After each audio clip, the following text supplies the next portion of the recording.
It's the TMZ Behind the Bar podcast with the TMZ lawyers, Jason Beckerman and Derek Kaufman. Welcome, everyone, to another episode of Behind the Bar. Before we get started, A special episode, Jason. A special episode. This is not any other episode. We are delighted to tell you about our newest partner, Blue Apron. Yes. Blue Apron is the gold standard of home delivery recipe services. Derek got his first delivery of food from Blue Apron last night, and he has talked about nothing since that moment. I got the box, and it was an moment. It just was sitting there staring at me, filled with food. It was like Christmas all over again. We're going to tell you a little bit more about Derek's food later on, but for now, what's really cool actually about this is listeners to Behind the Bar. You type in Blue Apron/TMZ. You get 3 free meals. BlueApron.com/TMZ. BlueApron.com/TMZ. Gotta finish out the URL. I really do. You get 3 free meals. You get free shipping. It's awesome. Derek loves free. We all love free, and this is incredible. It's going to be hard to focus because my mouth is watering Derek's just thinking about it, but delight I'll do my best. At the Blue Apron delivery with something. All right, so back to the podcast. Donald Trump is at war with the media. He has been since really he announced his campaign a year and a half ago. He's called them dishonest, disgusting, stupid, scum.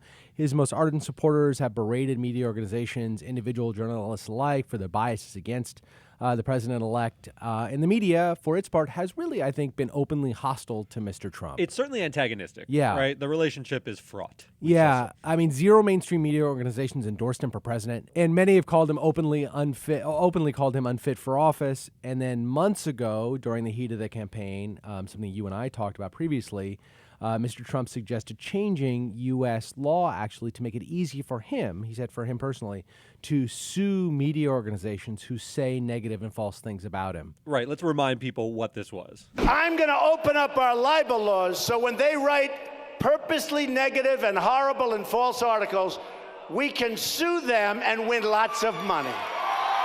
Jason, is there anything more Trumpian than this announcement? Yeah. We're going to open up libel laws so when they write negative stories, big problems with this. We talked about this before. But it has been open hostility between the two. You and I discussed this back in episode 13 of the podcast on the limits of presidential power, and we came to the conclusion that it would really be almost impossible for him to change libel laws to make it easier for famous people like himself to sue media organizations. That's right, because this offends the supreme law of the land. There's one thing about passing laws to open up libel, make it easier, but this could offend the Constitution itself, and that's a hard law to overcome with laws because the words he used, and I want to pause on them for a second, was negative stories. Negative stories doesn't mean false stories. It means stories that put you in an unflattering light. But if those stories are true, that's within the constitutional parameters of the First Amendment. The media can tell those stories. And especially for a public figure like Donald Trump himself, the standard's very high. You have to prove that the media maliciously not only told was a lie. the story false, but the media knew that it was false at the time they published it and did it with the intention of defaming you. Or put their head in the sand and ignored all contrary facts, Right. recklessly disregarded the truth, and still went ahead with a false story. This is not what he seemed to be talking about. He seemed to be just anything unflattering, I want to be able to sue you for big bucks. Right. So since the election, the president-elect held closed-door meetings with Fox News, CNN, Washington Post, New York Times, and others, sort of buoying a hope for a post-election détente. Although we heard he just took him to task. And really just laid into. But at least there naysayers. was some hope that they would be able to see eye to eye, and you wouldn't have just the stones being cast from opposite sides of a lake. But all of that sort of came crashing down at last week's press conference, the first press conference, and I guess the only one that he did as president-elect. Yeah, I've got bad news for anyone who was thinking there was going to be a kumbaya moment with the media. Didn't happen. He really went on the offensive against CNN and others for their coverage of the allegations that he had. I don't know how to say this delicately, that somebody had peed on him. Some pee-pee. Yeah, pee-pee. somebody had peed on him. And a shower of the golden variety. Of the golden variety. Yeah. So these allegations have been debunked, but he really went after CNN for their, CNN primarily, others as well, BuzzFeed, for their just mere coverage of the story. Not necessarily CNN had never said it was true, but they had simply covered the fact these allegations were out there. And he lambasted Jim Acosta. Can you give us a question? Don't be You're rude. attacking us. Can you give us a question? Don't be rude. Can you No, give I'm us not a going to give you a question? question. I'm not going to give you a question. Can you state categorically? You are fake news. Sir. It's breathtaking. And this fake news thing is something we'll talk about in a minute, but it really is, I think what going to be the branding iron that he uses to sort of marginalize a lot of media organizations in the next 4 years. Yeah, and remember, this was a story that BuzzFeed put out, but Yeah. the other news organizations covered it, putting aside the merits, whether there was substance to the It seemed to be allegations. false. They do As seem far- to be as false. far as we know, yeah. But the coverage of it said so. Said Yeah. some of this is unverifiable, this is Right. potentially a false story, and CNN covered the story of the coverage of that event by BuzzFeed. And really, we got a lot more of this to look forward to. It seems like he's wielding sort of a cudgel, and on the heels of this story, the Trump team was considering the White House without a press corps at all. So Yeah. now everyone famously gathers in what's called the James Brady room, named after Reagan's press secretary was secretary shot took by a John bullet. Hinckley, yeah. Exactly. So there's this room, and it's a little cramped. You always look at it; it holds about 50 people. They're considering doing away with it, and what they said was Sean Spicer, who's Donald Trump's pick for press secretary, said there's a proposal that we want to have more people. We Yeah. want to have at least 300 people accommodated. That they're And since we can't do that in the White House, Yeah. where are we going to do it? can't have it on site, unfortunately. Right. So we're going to maybe have to move the press corps off site. This is a wild proposal because he's spinning it as, this is logistical. We got 300 people. Maybe people want to hoot and holler and support. We want to have a bigger room for this. The White House Correspondents Association president, Jeff Mason, slammed the administration's proposal, said, this is unacceptable. This is the fourth estate. That is what the media is, and their primary role is to hold the White House and the executive in charge, Donald Trump to be on Friday, hold their feet to the fire. That's the role of the media, and it's an extremely important one, and it goes way back. This is the White House Correspondents Association is the watchdog organization. It's an independent group that gets together and says, we'll handle the credentialing process, who gets into that room and who gets to ask questions. CNN is always on that list. They're a big news organization, whether he wants to label them as fake news. And it's been around since 1914. Yeah. And what's interesting about it, I looked into it, this organization was started because of an antagonistic relationship between the president and the press. So, there were loose associations during Roosevelt and previous presidents, but Woodrow Wilson had a really antagonistic relationship with the press. And what he didn't like was, and he's a Democrat, by the way, this is a bipartisan issue. He didn't like the press's coverage of his 3 teenage daughters. He thought they were covering them as socialites and so forth, and he didn't want to deal with that. He thought the press was just an annoyance. So the White House Correspondents Association was formed to give them a voice and make sure that they had a room in the White House so they could cover the events of the presidency. And the real sort of drawback from the press's perspective to having them moved off site is that you are then the message that you are getting is controlled. They will only send the people who are authorized by the president to speak on their behalf to that location where the press is gathered. The press spends a lot of time, obviously, in the area in the press conference area where they handle press conferences now. But then they're milling about with the other White House officials, where they get the off-the-record comments. It's where they are able to talk with their sources. Those people will not be out at this press conference area in the suburbs of Virginia. Right. They will be back at the White House, so it makes their jobs much more And look, difficult. even in the new era, I know it's a digital age, but that proximity matters. Oh, absolutely. It matters a lot because Absolutely. what goes on in the West Wing needs to be watched. I mean, Yeah. and this is for any administration. Not, Trump is not special in that regard. They watched Obama, they watched George W. Bush, they watched them all, and it's an important function. We certainly know it here at TMZ, right? The fact that we are located in Los Angeles in the Hollywood area is really important to our ability because the vast majority of the people we cover are located locally, and that's a huge development, a huge advantage for us, I think, over organizations that are not headquartered here who are seeking the same sorts of news. That's and right. I really think that our proximity helps that. And I want to note, this is hugely scary in a way to me because this is the stuff of autocratic regimes. This is not, the president's... The press is the first thing that falls when an autocrat wants to take power. That's right. That's right. And actually, the guy who had the most fraught relationship with the press, one of the most fraught, is probably Richard Nixon, one of my idols. But he was the guy who actually cemented in the swimming pool to create the press room that became the James Brady press room. So even someone who is as adversarial with the media as Richard Nixon, which he was, understood the significance and the importance. But we all know what's really at stake here, why they don't want to be moved out to the suburbs, right? Why is Because that? apparently the food spread that these correspondents get at the White House is extraordinary. It's like craft services on steroids. And so Yeah. these guys eat breakfast at their homes every day and never have another meal in their house at all because they are simply fed this delicious food at the White House, which actually brings us back to Blue Apron. So again, we're really pleased to be partnering with Blue Apron today, and we wanted to walk you through. Derek, as I mentioned, got his food delivery from Blue Apron last night, and you described it as Christmas morning? Oh, it was like Christmas, Hanukkah, Thanksgiving. You have a box filled with food. It's the food for the Even week. though you knew it was coming. I knew it was coming. You order what meals you want. You get a selection of meals. I even knew what was inside of it, but it still feels like a Christmas gift because you open up this box.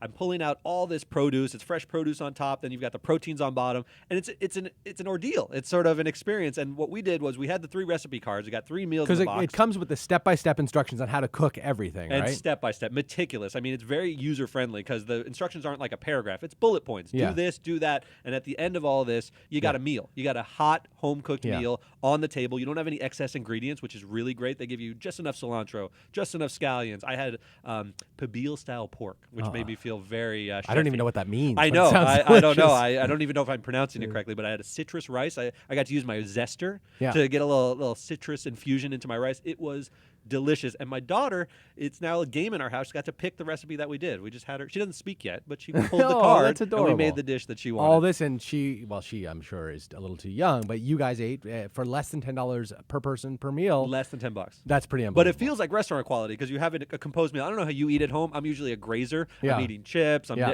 rarely sitting down. This was actually an experience. I made it with my wife, and we ate a composed meal. It was really But even nice. better than $10 per person per meal is free, which is the first 3 meals that you got are free. We're really excited to be partnering with Blue Apron. So remember to go to blueapron.com/TMZ to get your first 3 meals free. And free shipping too. All right. So back to the action here.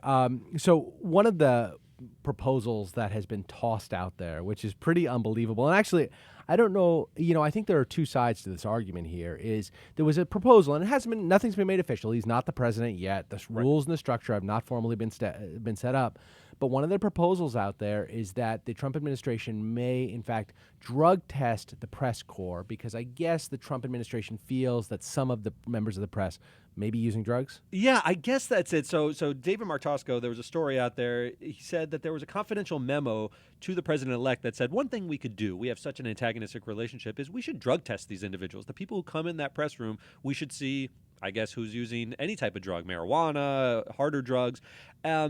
I wanted to know how this struck you because it really struck me as a way of twisting what the story is about. That's making the narrative about the journalist. The journalist is there to cover the president and his activities. Rarely should the story be about what the journalist does. I mean, first of all, even smoking marijuana, what impact it has on your job, I'm not even sure. But it's a way of twisting sort of really the role of the media, don't you think? It's moving it around, not to say you have a right to do drugs and then come cover the White House, but I mean, the point of the drug why are test? we going to go further than that? I mean, I certainly see the point that you're making, and it does sort of potentially sort of speak to a desire to quiet the press down from this administration, which really would be troubling to me. But, all drugs, including marijuana, are illegal under federal law, which is what governs, obviously, access to the White House. Under D.C. law, just as a point of something to note, it's legal in the Washington, D.C. Smoking marijuana for recreational purposes is legal. it's legal in Colorado. It's going to be legal here. It just passed. Yeah, right, and I think most other states are going to fall in line pretty quickly. But nevertheless, it is illegal under federal law, and so I get what your point is. What you may be looking and saying, boy, this is sort of it speaks a larger issue here of controlling the press. But it is sort of an announcement that we're not going to let anybody here who's broken federal law, and certainly that is not something that if the law. I know that you and I don't really believe that drug laws like anti-marijuana laws do much good. But nevertheless, they are a breach of federal law, and I don't think it's that big of a deal for him to announce he's not going to let those people in. I think that's interesting, but it sort of creates this relationship. I agree with that. You shouldn't have people who have broken federal law covering the federal executive. But what was interesting to me is it creates this sort of employee relationship. Most of the time you hear about drug testing, you think about an employer saying, you're going to drive trucks, you got to take drug tests because it's essential to the role that you be sober while you're long-range trucking. Here, it's sort of by its essence creating that relationship, and it is not an employer-employee relationship. This is the press that is supposed to be antagonistic to the president in some ways and press and hold his feet to the fire, imposing this role, and I found that a little odd. So one point that I wanted to make about all this, to sort of wrap it up from my perspective before we get to mail time, are the legalities of these proposed restrictions, whether it's sending them out to the suburbs of Virginia, whether it's insisting on drug testing for people who cover the press, or whether it's even excluding members of the press that the Trump administration deems to be fake news. I looked into this, and I could find nothing that makes any of this illegal by the Trump administration. They simply are. I mean, the courts will have to weigh in, and there haven't been aggressive attempts to limit press freedoms like the ones proposed by the incoming administration. But nevertheless, there is a lot of leeway for the president of the United States to limit the coverage of the White House in a way that he or she sees fit, provided there are no explicit laws broken. And here, I don't see any laws that would be broken by this. And now many of us may find that very scary, that he could declare certain things fake news and only give press credentials to those organizations that cover what they think are real news or are not going to make up misleading facts, as he likes to say. Right. But nevertheless, I think he's got a lot of leeway to do that. Certainly on the drug testing, he's got a ton of leeway to limit the access to people who haven't broken and federal also law. limiting them to the suburbs of Virginia. I think there's very little doubt that he could cordon them off in a certain He area. could do this, but the independence of the White House Correspondents Association is so important that the outcry, even if there are no actual legal hurdles to him, there are certainly ethical hurdles. The political blowback of that may be extreme. Although, he has a lot of very zealous people in his corner who feel the same way that he do. And maybe the political blowback, he doesn't care about political blowback. And he himself said he could shoot somebody in the middle of Fifth Avenue and he'd still get, 44% of people to vote for him. We're in uncharted waters. We'll just have to wait and see. We are. On that note, Parker, what's that sound? Give us some Mail Parker. time. Remember to write in your questions and comments to behindthebar@tmz.com. I love when he puts on his radio He voice. sure does. That's not Good. what Parker sounds like You typically. gave me crap for sounding bored, and I tried to spice it up. Hey, everybody, it's Wally and the Beef. Go ahead, Parker. Sorry. First one's up from Daniel McDonald. What is your opinion on California's law which allows lawyers to have sex with their clients except under a few circumstances? Wow, from left field. Wow, I don't Daniel know McDonald. if we've done a podcast on it. I actually saw this email came in. You know how he ended the email? By the way, are you guys hiring? Which I He was found. looking for a It's job. a hell of a preface to a request for a job. Right. We may be, but Daniel, I think that question may require us to ask some questions of you. I don't really have I don't think the lawyers should be able to bang their clients. Look, I mean, under the ethical rules, we looked into this. There is no strict prohibition, but it's not good practice, Right. I mean, this is the appearance of the impropriety is almost the problem in and of itself. Now, two consenting adults can have a relationship, and there's nothing that the American Bar Association or the California Bar can say that says otherwise. You can still zealously represent a client. However, the look of it is typically not great, so they do watch it closely. And if something does go wrong, you're really going to be up a creek with the bar association. Yeah, I mean, a couple of really quickly. A lawyer's first priority is to the system of justice, not to its client. And if it, relationships that bring up conflicts of interest between the client and the system of justice are obviously frowned upon.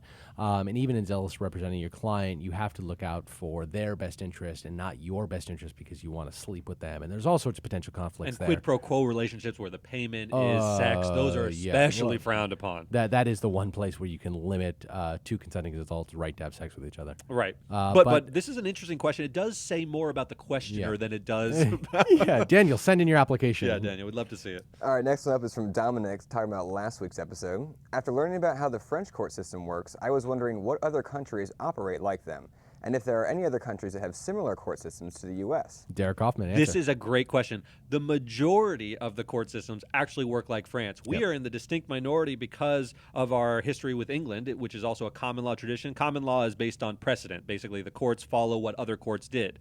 The other system of law which predominates is France and all the rest of Europe. It's called civil law, and it's really where the judges play an active role. Yep. Our judges are pretty passive. They follow the law, and they're supposed to call balls and strikes and follow the letter of the law. There, they have a judge that investigates, and so we're in the distinct minority. A lot of people don't think our system is the way to go. Trivia for you. What one U.S. state still practices civil law and not common law? Oh, you're not going to get that past Come me. on. Louisiana and its old French because traditions. of the old French tradition. Louisiana was founded by the French, and, the Louisiana purchased That was a the whole thing. softball, I Jason. know it was. I got knew you knew trivia the answer. championships this weekend, by the way. Oh, do you? Very exciting. Thanks for inviting me.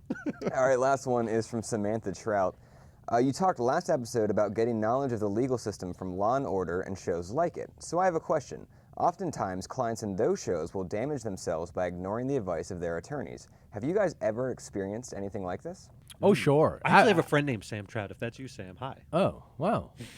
Sure, absolutely. I mean, never on the scale that you're going to see in Law & Order where they demand to take the witness stand, notwithstanding counsel's advice. But, the biggest thing that I see is when I would defend somebody in a deposition and, you spend a couple of days before the deposition preparing them for the questions they're going to get.